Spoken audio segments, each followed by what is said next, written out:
What's up, YouTube? It's your boy Johnny.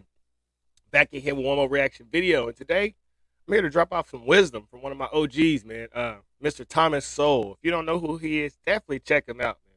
One of the brightest minds we have still walking the earth. But he's been hidden from the masses. So I'm doing my job to spread his knowledge far and wide as much as I can. You know what I'm saying? I'm a young Thomas Sowell in the making. This your first time to the channel. Welcome. Get on in here. You know, the goal is to reach 1 million subscribers.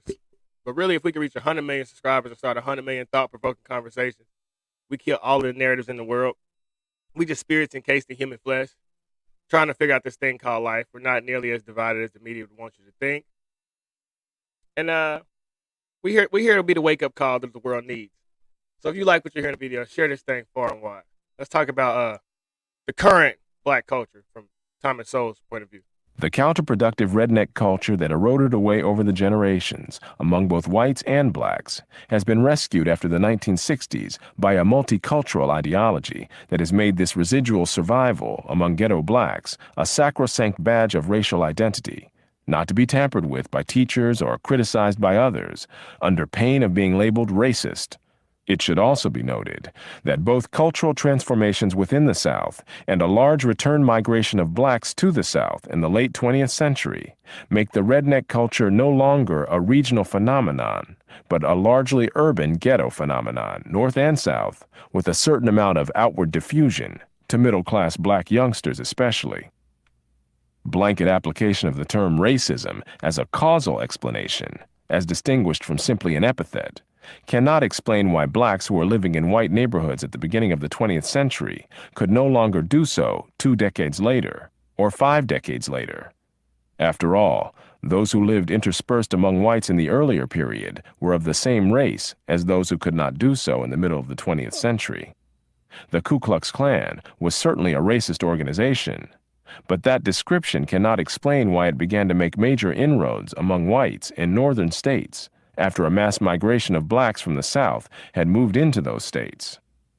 Like the ghettoization of blacks in northern cities, where they had once lived dispersed among the white population, the spread of the Klan's racist organizations into northern communities had to have some causal explanation.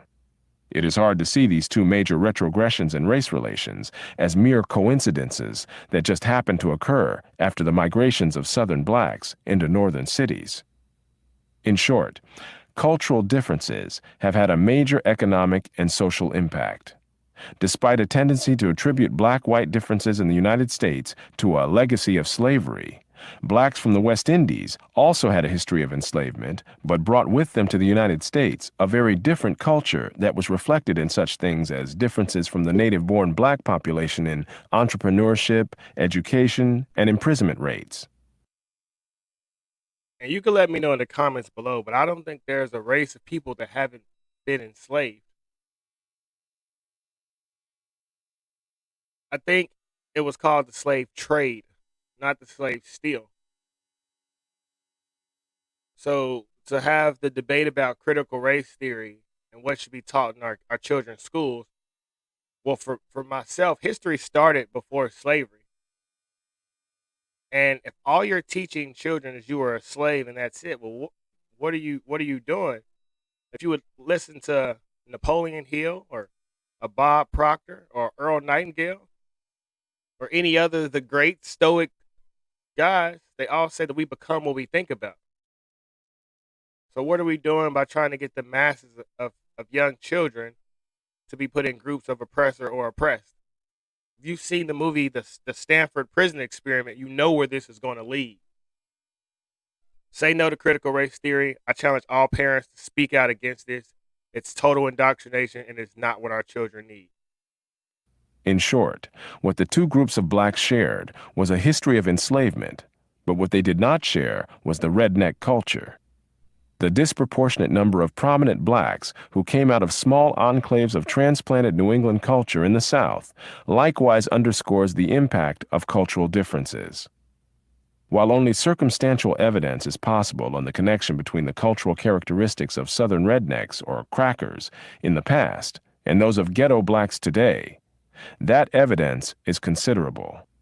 However, even if one were to dismiss all of that evidence as sheer coincidence, the redneck culture would still not be irrelevant, for it provides a demonstration of the counterproductive effects of such a way of life.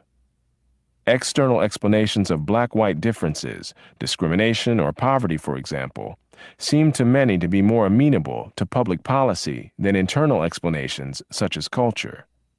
Those with this point of view tend to resist cultural explanations, but there is yet another reason why some resist understanding the counterproductive effects of an anachronistic culture. Alternative explanations of economic and social lags provide a more satisfying ability to blame all such lags on the sins of others, such as.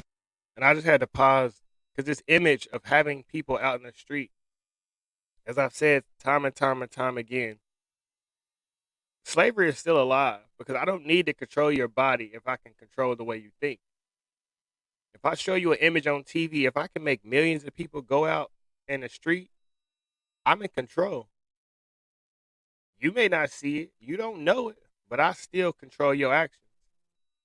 And Carter G. Woodson spoke about that in the Miseducation of the Negro. We think we have so much control over our lives, but let a breaking news alert come on our cell phones about a police shooting or something injustice. That's why I say you can't be controlled by your skin color. You can't be controlled by anything external. I tell my children, if someone can move you with words, you're a slave to that person. Racism or discrimination. Equally important, such external explanations require no painful internal changes in the black population, but leave all changes to whites, who are seen as needing to be harangued, threatened. You cannot have equal rights without equal responsibilities. Or otherwise forced to change.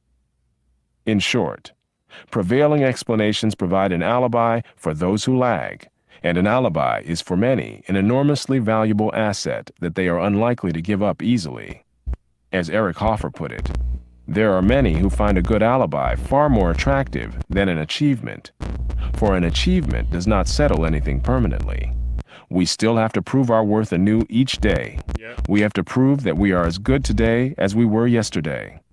But when we have a valid alibi for not achieving anything, we are fixed, so to speak, for life. However, as he said elsewhere, America is the worst place for alibis. Sooner or later, the most solid alibi begins to sound hollow. Those who provide black. I grew up in a homeless shelter. Section 8. No lights, no water, no gas. Mama got her food stamps on the 21st of every month. I'm not oppressed. Never been oppressed. I'm nobody's victim. There is no system stopping me. If anything, I'm finessing the system.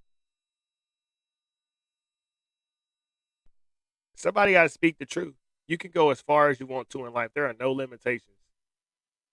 Don't let somebody else tell you what you can't be or what you can't become simply because of your skin color.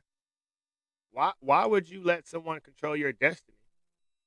I know kids who grew up in $1 million homes who are broken right now. And I came from a shelter and I'm as solid as they come. I'm at pure peace with life. The system ain't got nothing to do with it. It's having a mother and a father that love you and care about you and to navigate you, have a personal roadmap. Look at the anger inside these young white boys who don't have fathers, and it's just as bad as these young black boys who don't have fathers. Look at the bad decisions that these young white girls make that don't have fathers. Look at the bad decisions that these young black girls make. Color ain't got nothing to do with it. It's having somebody close to you to guide you through this thing, man. And that's why the world is trying to attack our kids. So as strong men, we got to speak truth and be the leaders that the children need. I don't really care about nobody my age. But for the young kids and for the elders, I got to stand up and speak truth. Truth will set you free. It may piss you off a little bit, but you're going to come on over to the good side once you get out your feelings. Rednecks with alibis do no favor to them, to other blacks, or to the larger society in which we all live. In American society, achievement is what ultimately brings respect, including self-respect. Only for those who have written off blacks' potential for achievement will alibis be an acceptable substitute. Disrespect. The liberal vision of blacks' fate. Hey, I've always said, man, liberals in America give you a million excuses. You don't take care of your kids, you don't have a job, you beat your wife, you're in and out of jail, you're alcoholic. It's okay. You're black. You used to be a slave. It's systematic racism and police brutality. Like, no. Can I be a man? Can I be responsible for my choices and my actions and my character? I am in control of what I do. Stop making excuses for me. Y'all be giving wheelchairs to people who just need to stand the hell up. They not handicapped. Get out their way and let them work.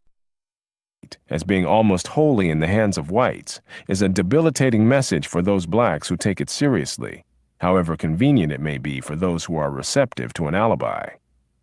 Whether black redneck values and lifestyle or a lineal descendant of white redneck values and lifestyle, as suggested here, or a social phenomenon arising independently within the black community and only coincidentally similar, it is still a way of life that has been tested before and found wanting, as shown by its erosion over the generations among whites who experienced its counterproductive consequences. By making black redneck behavior a sacrosanct part of black cultural identity, white liberals and others who excuse, celebrate, or otherwise perpetuate that lifestyle not only preserve it among that fraction of the black population which has not yet escaped from it, but have contributed to its spread up the social scale to middle-class black young people who feel a need to be true to their racial identity, lest they be thought to be acting white. It is the spread of a social poison, however much either black or white intellectuals try to pretty it up or try to find some deeper meaning in it. And that's true because what I found out is most of the actors, entertainers, they didn't grow up in an environment like I did. They went to good schools, they lived in good neighborhoods, they went to college, and yet they ride the color of they race, their skin. That's what I'm black. And it's like, no, being black is a lot more than living in poverty, a lot more than carrying guns and listening to rap music. And that's what's so disheartening about culture is because I don't expect a 15-year-old kid to understand his impact on a society. However, I do expect these grown men to be able to decipher art from real life and to want to make a positive impact on the youth. It's so disheartening that a man like Thomas Sowell can drop all of this knowledge and they just sweep it under the rug to keep me and my fellow Americans fighting at each other over skin color. You plant a seed, it's going to eventually sprout. But if you keep planting negative seeds, you can't be shocked when you got a garden full of stuff that's killing you. You know, a lot of stuff tastes good in the mouth, and it's turning to poison in the belly. And that's what I think is hip hop culture. Yeah, it's cool to listen to the rap music and dance until you don't even realize you've brainwashed yourself. You didn't really thought that you couldn't be something because society didn't say it. More knowledge like this has to be shared through the world, especially at a time where they're trying to divide us in every way possible. We got war going on right now, and we hype over what is it, Supreme Justice picks or whatever. I don't ever in my life want to be a diversity hire. I think that's the most disrespectful thing in the world. Don't hire me because I'm black. Who the hell? What privilege is that? Hire me because I'm talented at what I do. I don't know not one man that say he just want to be hired because he's white. She just wanted to be hired because she's Latino. That's a slap in the face. I don't get how that's celebrated. And until we change our culture, until we change the image that we putting out to the world, we gonna get the same results. And you got to be the change. You got to change yourself, and then you got to change your house. You can't go out protesting and marching, and your whole house is in shambles. You keep saying we need white allies. No, we need to go clean up our own neighborhood. No one in this world is ever going to treat you better than you treat yourself. I promise you. That's why I treat myself the first class everything, because I'm high class, and the world is going to treat you as you treat yourself. Like the video, share the video, subscribe to the channel.